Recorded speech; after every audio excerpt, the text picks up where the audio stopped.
Quiero que se fije bien en esta imagen. Guárdela en la memoria porque volveremos sobre ella. Se trata, en efecto, de un carro al galope encontrado en la zona de Tamasjet, al sur de Argelia. Una pintura como otras que iremos viendo, que guarda una estrecha relación con la historia que quiero contarle. Otra historia oficialmente imposible, que no será del agrado de los arqueólogos ortodoxos. Pero la verdad, como usted sabe muy bien, no es patrimonio de nadie. Sígame y juzgue por sí mismo.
Keops, Kefren, Micerinos, el símbolo de Egipto, la última de las 7 maravillas del mundo antiguo, y sobresaliendo como una reina Keops, la Gran Pirámide. Una construcción incomprensible, un desafío a la razón, una obra que provoca vértigo. ¿Quién la levantó y sobre todo cómo? Keops reúne 3 millones de bloques de piedra caliza y granítica. Bloques que oscilan entre 2 y 40 toneladas de peso. Bloques tallados con tal precisión que no permiten el paso de una hoja de papel. Un monumento cuyo revestimiento original, hoy casi desaparecido, estaba formado por losas de caliza pulida de hasta 16 toneladas. Y a su lado, otro coloso, Kefren, casi 1.700.000 metros cúbicos de piedra.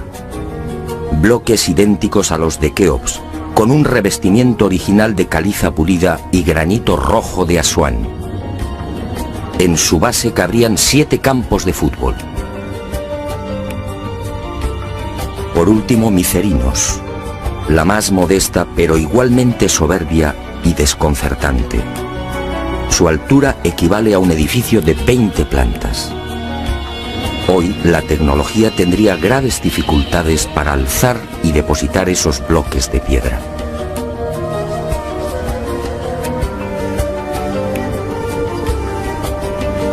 A la vista de estas mareantes cifras, el mundo se pregunta, ¿cómo lo hicieron? Para la arqueología oficial no hay duda. Las pirámides de Giza fueron obra de los faraones y se levantaron hace 4.600 años. Los bloques fueron trasladados desde las vecinas canteras de Tura y Mohatan, a escasos kilómetros del Cairo, y encajados en los respectivos monumentos mediante el uso de gigantescas rampas. Rampas, dice la arqueología, por las que miles de obreros empujaban los bloques con el auxilio de rodillos de madera.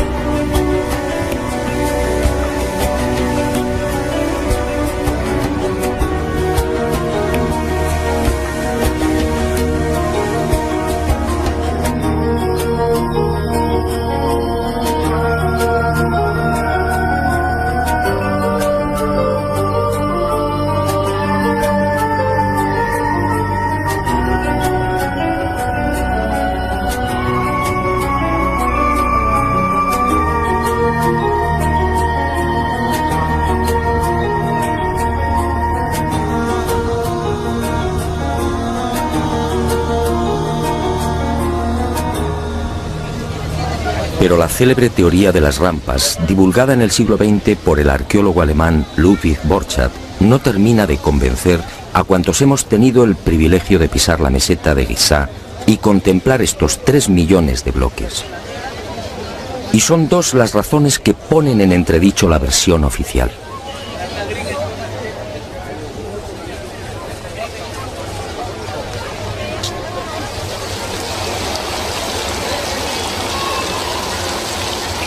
Según los arqueólogos, la Gran Pirámide fue construida por Keops, el faraón que reinó entre los años 2590 y 2567 a.C.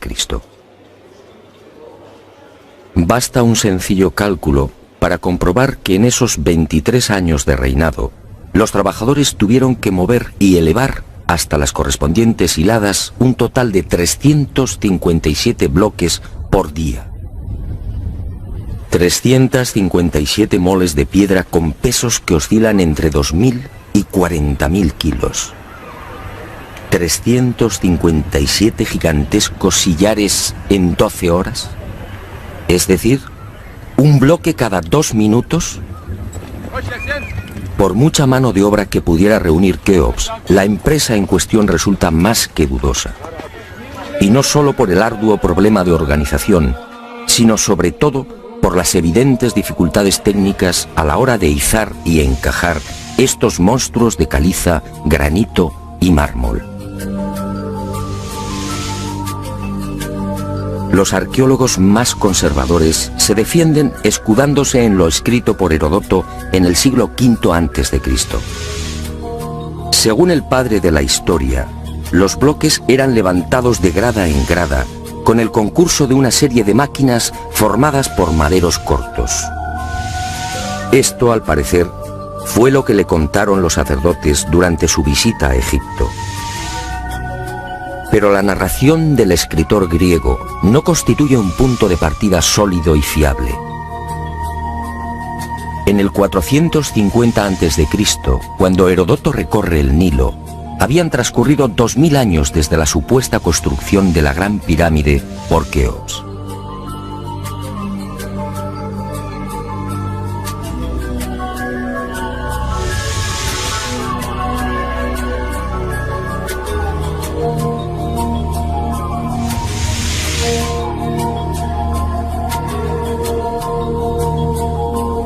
Heródoto no menciona las rampas, ni se atreve tampoco con el espinoso problema de los 357 bloques por día. Heródoto cuenta lo que le contaron. ¿Es esto una prueba científica para determinar cómo y cuándo se levantó la Gran Pirámide?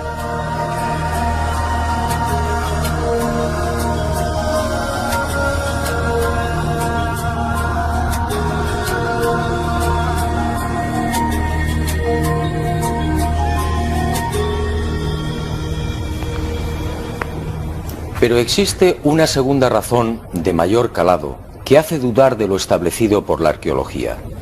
Hace 4600 años, cuando los arqueólogos fijan la construcción de la Gran Pirámide, el valle del Nilo justamente despertaba al periodo neolítico.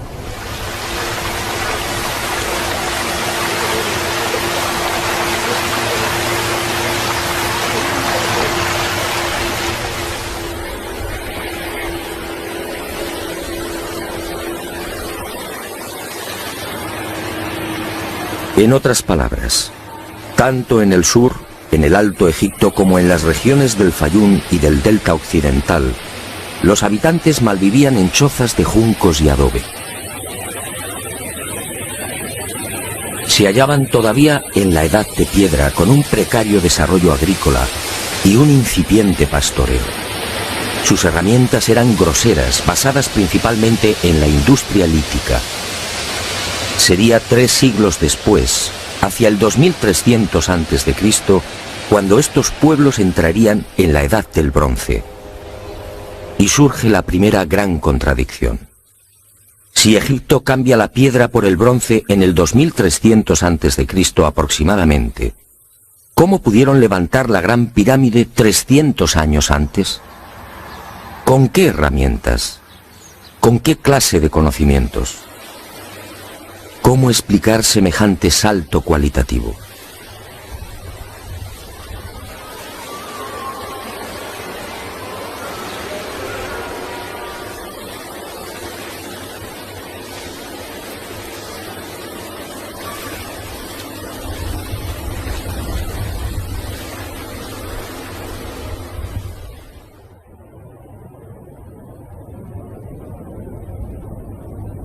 Nadie en su sano juicio y con un mínimo de información puede aceptar que esta maravilla arquitectónica fuera obra de unas gentes primitivas que ni siquiera conocían la escritura.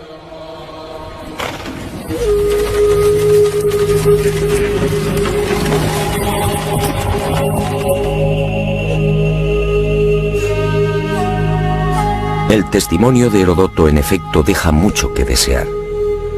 Hoy cualquier arquitecto o ingeniero comprende de inmediato las graves dificultades técnicas que debieron superar los constructores de la Gran Pirámide. Las cámaras, galerías y los mal llamados conductos de ventilación exigen unos profundos conocimientos matemáticos y arquitectónicos.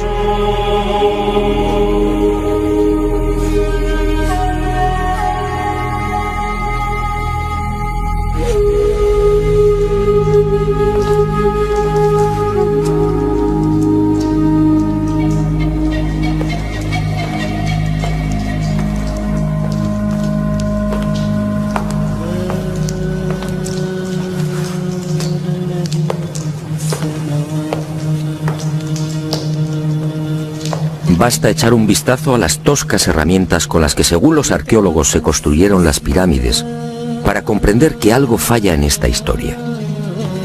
Unas herramientas, además, que no existían hace 4600 años. Es que estos mazos, niveles, bolas de dolerita, escuadras, trineos de madera y regletas sirvieron para establecer las asombrosas proporciones de la Gran Pirámide. ¿Cómo explicar, por ejemplo, que la desviación de la orientación norte-sur de sus caras no supere los 3 minutos 20 segundos hacia el oeste? ¿Cómo explicar la increíble perfección de la angulación de los bloques de revestimiento? Hoy solo podríamos alcanzarla con instrumentos ópticos. ¿Cómo entender que hace 4600 años aquellos pueblos neolíticos dispusieran ya de una medida tan perfecta como el codo? Como es sabido, solo en la era espacial se ha podido comprobar que el metro estaba mal medido. Su longitud en realidad es algo más de lo que siempre habíamos creído. El metro exacto tiene una longitud de 1.047. Pues bien, 2 codos egipcios equivalían exactamente a 1.047. El metro de la era espacial. ¿Cómo lo lograron? Pero las dudas y contradicciones no terminan ahí. Hasta el día de hoy nadie ha logrado explicar satisfactoriamente el sistema de iluminación utilizado a la hora de construir las pirámides. Las tradicionales antorchas no sirven. No hay restos de hollín en techos o paredes. En cuanto a la fórmula de los espejos, reflejando la luz solar hasta lo más profundo, tampoco resiste un análisis medianamente serio. El movimiento del Sol obligaría a los constructores a una penosa labor de permanente rectificación. Esa luz sería útil como mucho para las salas y galerías más próximas a la entrada.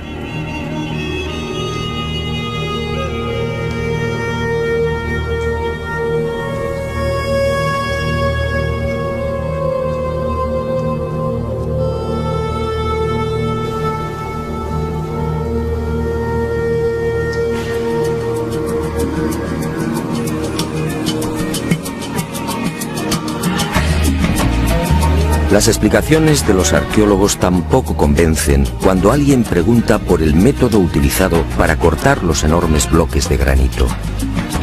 ¿Herramientas de cobre? Eso sería como intentar cortar una mesa de mármol con unas tijeras.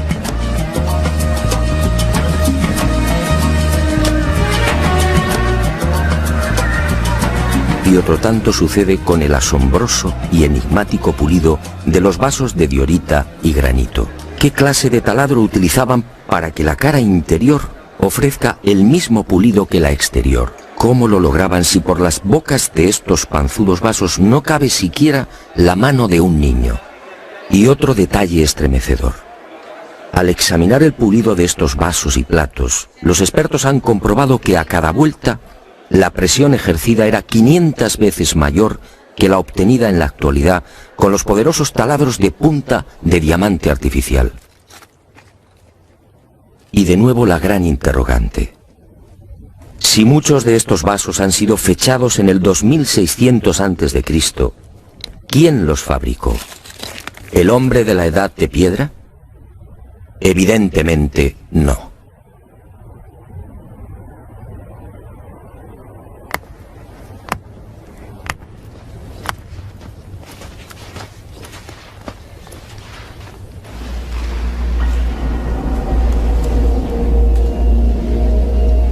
¿Y quién fue capaz de un pulido como el que presenta el supuesto sarcófago de la pirámide de Keops?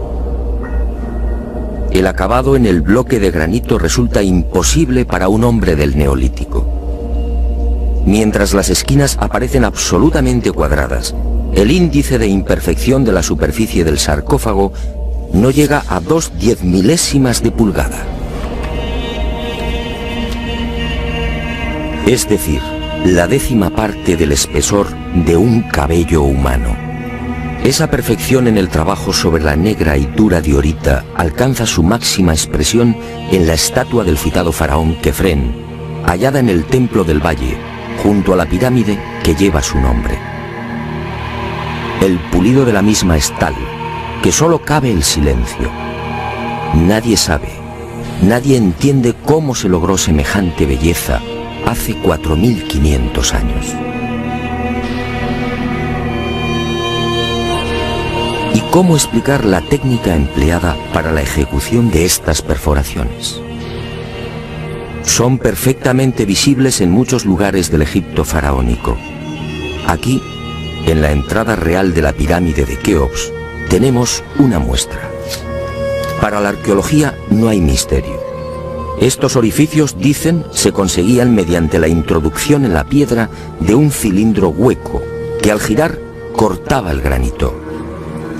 Pero al examinar la espiral grabada en el interior, algo no concuerda con la versión oficial. La distancia entre línea y línea es de 2.5 milímetros. Nosotros en la actualidad, utilizando taladros con punta de diamante artificial, solo podemos alcanzar 0.05 milímetros por vuelta.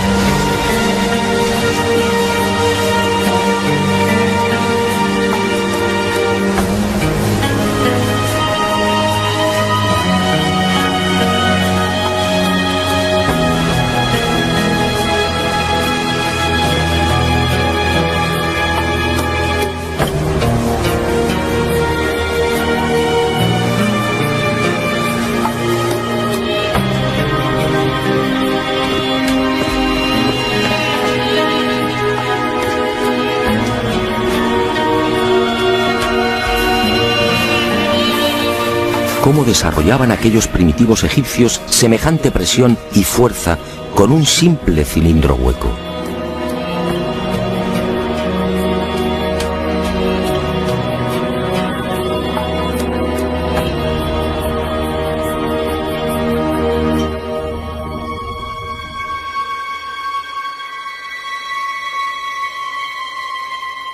Y aunque algo posterior en el tiempo, también lo descubierto en la tumba de Tutankamón nos deja con la boca abierta.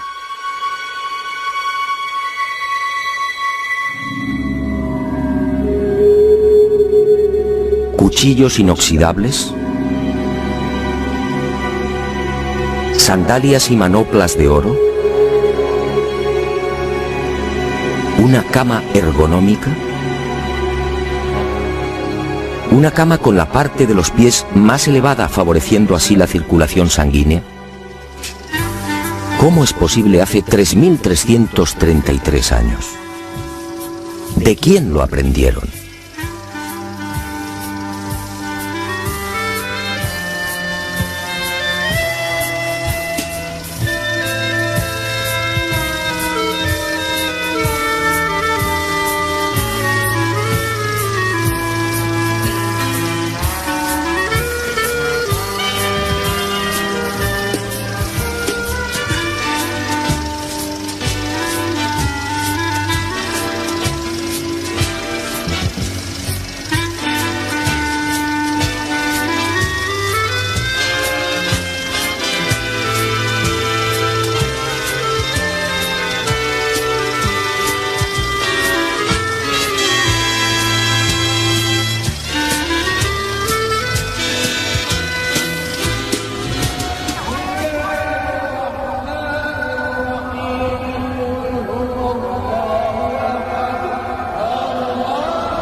Hoy, francamente, son muy pocos los que creen en la versión oficial.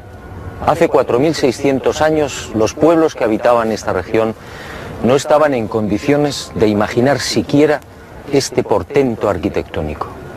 Pero entonces, ¿quién levantó las pirámides?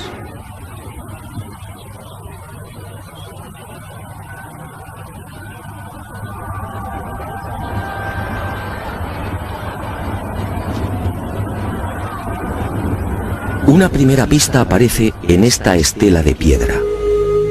Una estela depositada en la sala 42 del Museo del Cairo y que muy pocos turistas se detienen a contemplar. La arqueología la denomina la estela del inventario. Se trata casi con seguridad de una copia de otro texto mucho más antiguo.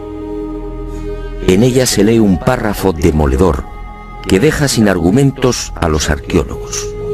Dice así: el faraón Keops fundó la casa de Isis, señora de la pirámide, detrás de la casa de la Esfinge. ¿Señora de la pirámide? ¿Quiere esto decir que la gran pirámide ya existía cuando Keops llegó al poder?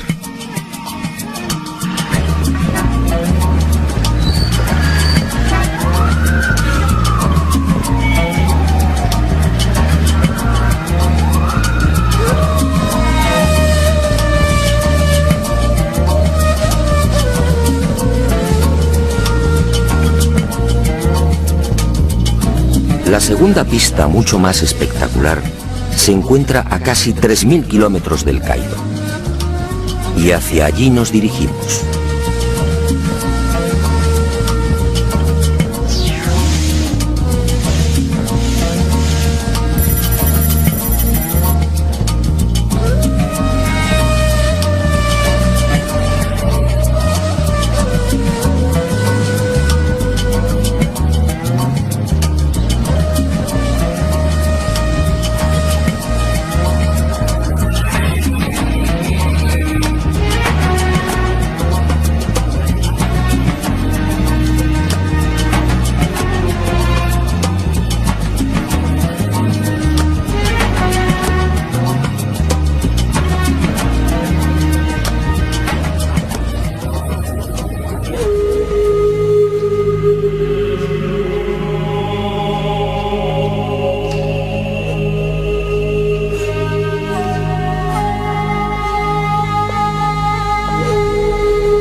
Este papiro, o lo que queda de él, recibe el nombre de Canon de Turín. Fue descubierto en 1822 por el viajero italiano Bernardino Drobetti en la antigua ciudad egipcia de Tebas. El propio Champollion lo tradujo, concediéndole una singular importancia. Pero la arqueología ha preferido ignorarlo. Y no es de extrañar a la vista de su contenido. Esta escritura hierática procede de la época del no menos célebre Ramsés II, entre los años 1290 y 1224 a.C. Para algunos, el faraón que persiguió a Moisés. En total, 160 fragmentos correspondientes a 11 hojas escritas hace 3200 años y en las que se lee una extraña lista de reyes. Una lista de reyes egipcios imposible para la ciencia.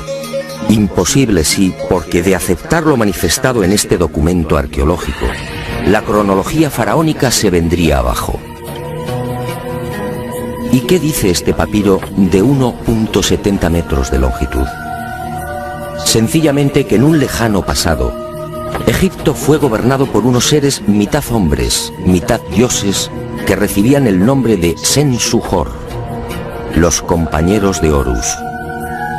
La lista de estos misteriosos reyes sitúa el primer gobierno en el Valle del Nilo, no durante el faraón Menes hace 5000 años como afirma la arqueología, sino mucho más atrás en el tiempo, concretamente hace 11.000 años. Esta desconcertante y revolucionaria lista de reyes aparece ratificada en buena medida por otra historia igualmente despreciada por los arqueólogos. Me refiero a lo escrito por Manetón en el 240 a.C. Este sumo sacerdote recibió el encargo del faraón Ptolomeo II Filadelfo de escribir la historia de Egipto desde sus comienzos. Manetón tuvo acceso a la documentación depositada en el templo de On, en Heliópolis, y cumplió el trabajo. En los escasos fragmentos que se conservan de su obra, en especial en los recopilados por Eusebio, puede leerse algo insólito que, como decía, coincide en lo básico con lo relatado en el Canon de Turín. Según Manetón, antes de Menes, el primer faraón de la primera dinastía, Egipto fue gobernado por unos semidioses y también durante miles de años. El sumo sacerdote greco-egipcio no habla de los Sensuhor, pero la casualidad es más que sospechosa. ¿Quiénes eran los Sensuhor? ¿Por qué los califican de semidioses?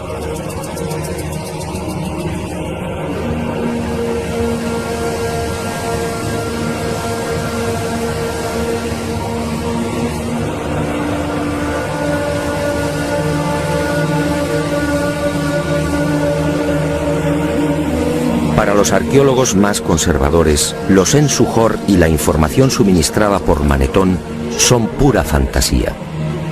Y aparentemente tienen razón. Si Egipto fue gobernado hace 11.000 años, ¿dónde están las pruebas y los vestigios arqueológicos que deberían delatar a esas culturas? ¿O están ahí? ¿No será que la arqueología no los quiere ver?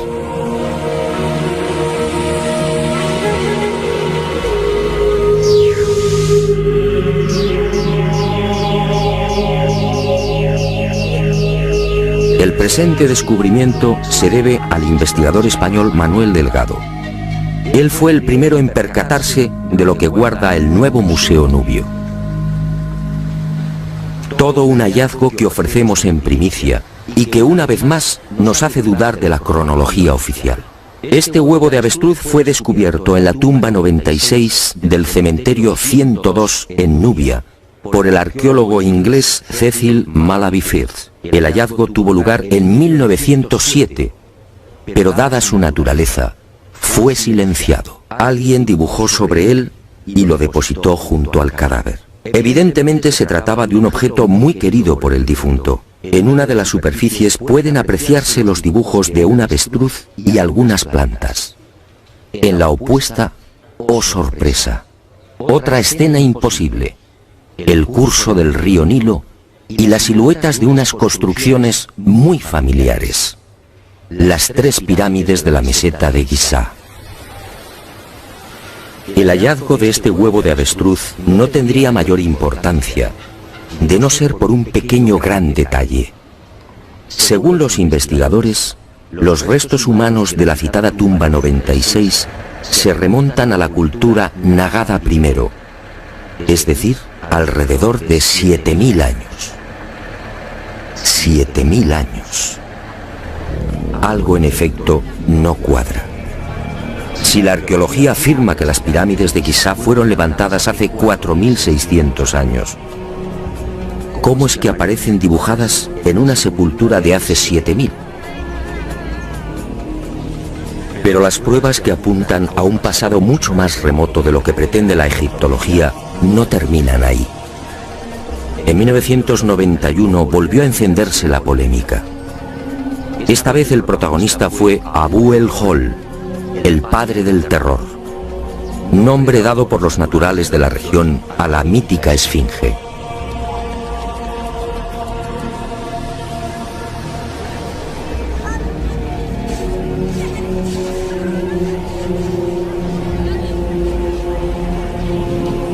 La esfinge, otro monumento emblemático de Egipto construido según la arqueología por el faraón Kefren hace 4500 años.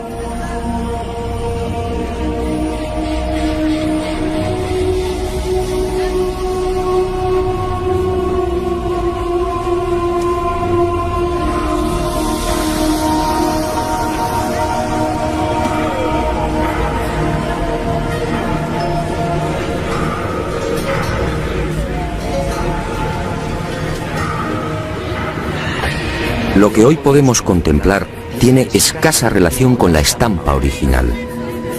En el pasado se hallaba totalmente pintada. El cuerpo de león en rojo y el tocado de la cabeza en azul, con rayas horizontales en amarillo. Portaba una barba postiza y por delante de esa barba aparecía una estatua a tamaño natural. Durante la invasión de los mamelucos, la esfinge fue cañoneada y la nariz destrozada.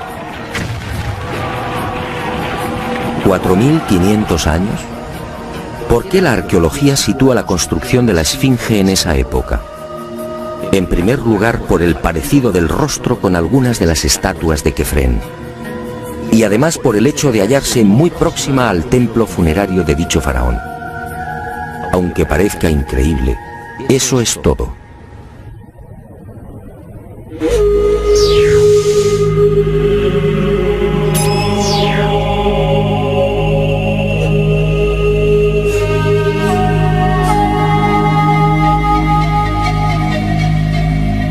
Y en 1991, como decía, los arqueólogos fueron arrinconados de nuevo contra las cuerdas. Un equipo de la Universidad de Boston, dirigido por el geólogo Robert Scott, dio a conocer un estudio que retrasaba la construcción de la esfinge en varios miles de años. Mediante la utilización de ondas sonoras y micrófonos especiales, los geólogos norteamericanos exploraron las rocas que forman parte de la esfinge. El resultado fue asombroso. La zona delantera del monumento y parte de las paredes del foso que la rodea presentan una erosión de 2 metros de profundidad, provocada por las lluvias. En la época de Kefren, supuesto constructor de la esfinge, esta región era un desierto. La única explicación a esa erosión acuática hay que buscarla en un clima especialmente húmedo, entre el 5000 y el 7000 a.C. Casi mágicamente hemos llegado a un punto que ya fue contemplado en uno de los anteriores capítulos de este planeta encantado. ¿Recuerda?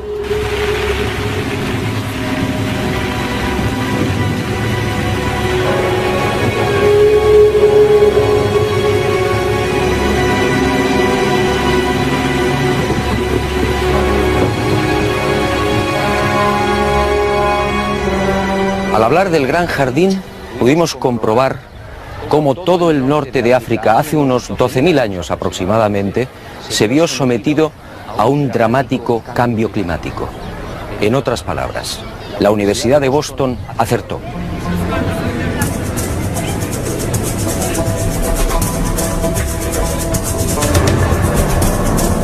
Fue a partir de esa época, hace ahora unos 8000 años, cuando los monzones perdieron fuerza y el Sáhara entró en un lento pero progresivo proceso de desertización. Y fue justamente hace 4500 años, cuando la arqueología fija el momento de la construcción de la Esfinge, cuando estas tierras fueron definitivamente abandonadas por las lluvias. Kefren, por tanto, no pudo levantar la Esfinge. Como mucho, quizá la restauró. El padre del terror estaba aquí desde mucho antes. La huella de las torrenciales lluvias registradas en el llamado Gran Húmedo Holocénico es incuestionable. Y algo similar vino a suceder con el investigador Robert Bauval. 20 años antes, este ingeniero egipcio se atrevió a difundir una hipótesis que conmocionó a los seguidores y amantes del Egipto faraónico. Para Bauval, las pirámides de Giza no son construcciones aisladas. Las tres forman parte de un plan unificado minuciosamente diseñado. Y para irritación de los arqueólogos más conservadores, formuló una teoría que volvía a poner en tela de juicio la ya desacreditada cronología oficial. La tesis de Bauval es conocida como la correlación de Orión, es decir, el asombroso parecido en la disposición de Keos, Kefren y Micerinos respecto a las tres estrellas que forman el cinturón de Orión.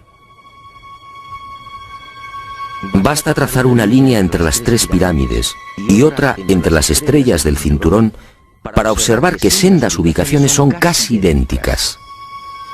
Casi idénticas, sí, pero no iguales. El ángulo de las pirámides es de 172 grados y el de las estrellas de Orión en la actualidad de 181. Bauval se percató de esta pequeña diferencia y tuvo una genial intuición.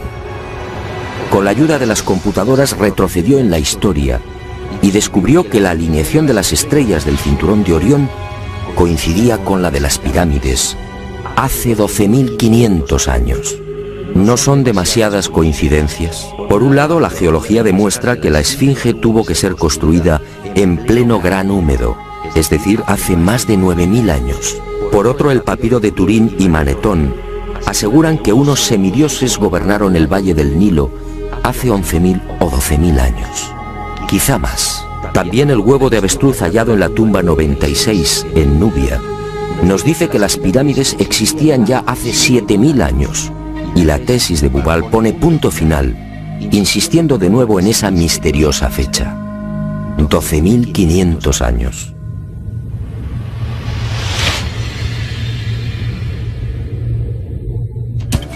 Si tres indicios constituyen una prueba, ¿qué podemos pensar cuando al menos se contabilizan 5? 5 indicios, sí, de momento.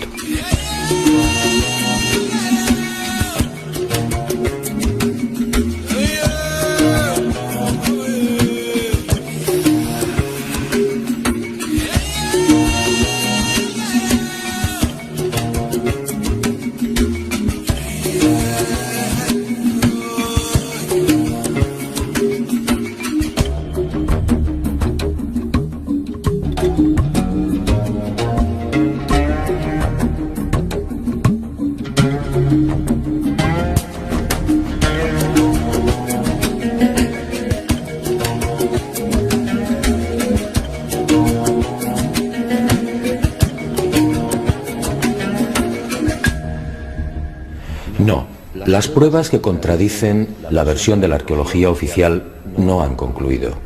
¿Recuerda usted esta pintura? Fue descubierta en el Tassili argelino. Según los arqueólogos, tiene una antigüedad aproximada de 5.500 años, probablemente mucho más. Se trata, en mi opinión, de un carro egipcio. Pero ¿cómo es posible? ¿Un carro egipcio a 2.500 kilómetros del Nilo?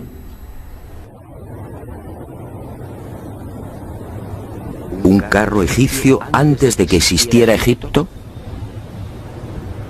Si la arqueología dice que el primer faraón de la primera dinastía empezó a reinar 4.920 años antes del presente, ¿cómo explicamos esta pintura, datada mucho antes?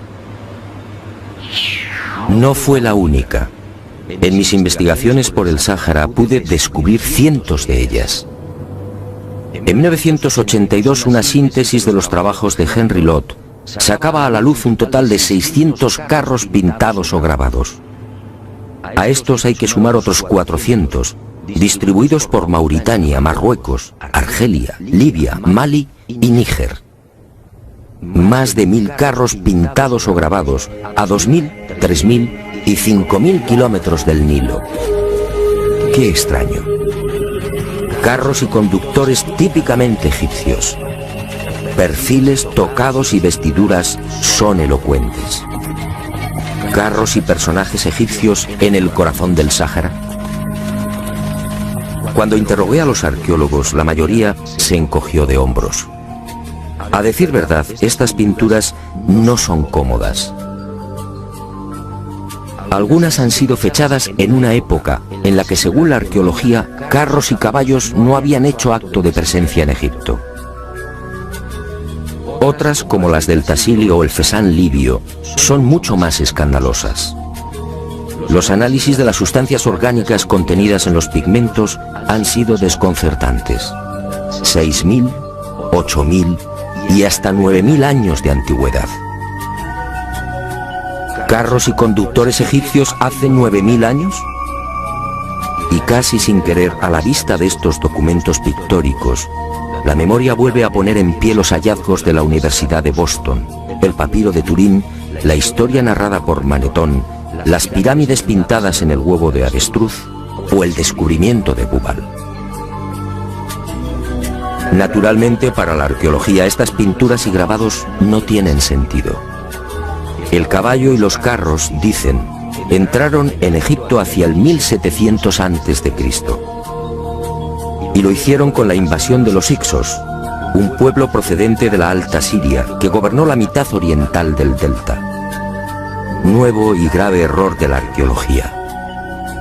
El caballo y los carros, como demuestran estas pinturas y grabados, ya existían en el Sáhara mucho antes de la XIII dinastía. Otra cuestión es que no quieran reconocerlo. Y es comprensible. Si los egipcios y su cultura proceden del Sáhara, ¿en qué queda la supuesta hegemonía del Egipto faraónico?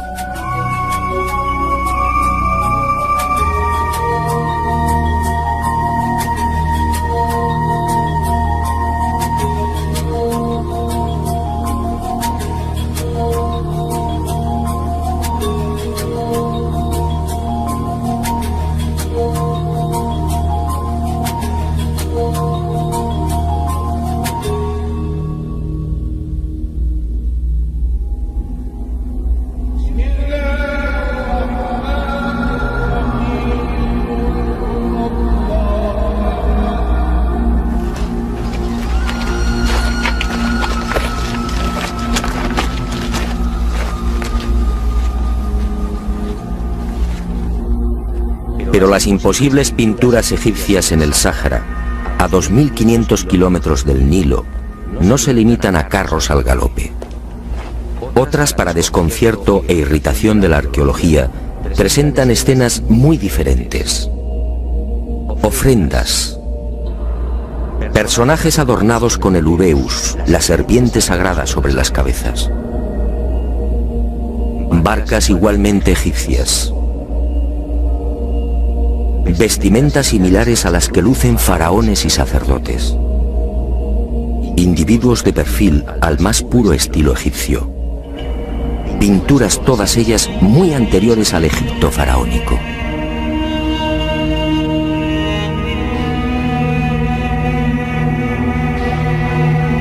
¿Barcas egipcias en pleno desierto? Si estas pinturas, como aseguran los confusos y confundidos arqueólogos, fueran tan solo el testimonio de la influencia de la 18 dinastía en esta remota parte del Sáhara, ¿cuál sería el sentido de las mismas? En esa época, durante la 18 dinastía, hace 3500 años, esta zona era un desierto idéntico al que ahora vemos. ¿Barcas en un infierno de piedra y arena? ¿Y por qué ignoran la datación? Si estas pinturas se remontan a 9000 años, entonces las barcas sí están justificadas. En esa época, como se recordará, El Sáhara era un jardín, con ríos tan anchos y caudalosos como el actual Amazonas. Pero las extrañas coincidencias van más allá. En esta tumba, a lo largo de más de 120 metros, hace 3100 años, Ramsés III mandó pintar lo que se conoce como el Libro de las Puertas, una especie de cartografía del más allá, una síntesis de la religión del inframundo, la religión del río infernal, la religión que partió del Sáhara y que posteriormente, con las migraciones, apareció entre los guanches, los íberos y los etruscos. ¿Casualidad? ¿Y qué decir de los cientos de representaciones de la vaca sagrada Hathor, del buey Apis o del carnero Amón, todos egipcios con el disco solar entre los cuernos? ¿Cómo explicar que estas mismas imágenes podamos encontrarlas en las pinturas y grabados rupestres de Marruecos, Libia o Argelia? Grabados y pinturas, no lo olvidemos, de 9.000, 10.000 y 12.000 años de antigüedad. Es decir, muy anteriores a los bóvidos egipcios. Para el que lo quiera ver, está muy claro. El dios Sol o Amón-Ra de los egipcios, el Achamón de los guanches o el Baal-Jamón de los fenicios tienen un origen común: el profundo y olvidado Sáhara.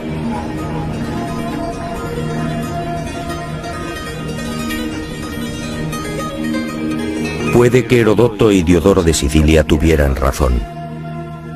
Egipto, el Egipto faraónico, fue obra de los dioses. Ha llegado el momento de ser valiente. Para mí, hace 9.000 o 10.000 años, quizá más, alguien no humano descendió en el gran jardín, en el Sáhara Azul, y puso en marcha una gran cultura. Una civilización intuida en una lengua, una religión y unas costumbres comunes.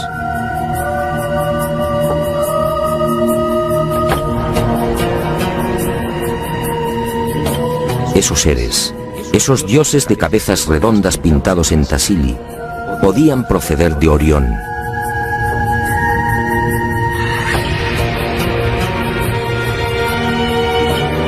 Y ellos, o sus descendientes, levantaron estas magníficas e imposibles construcciones.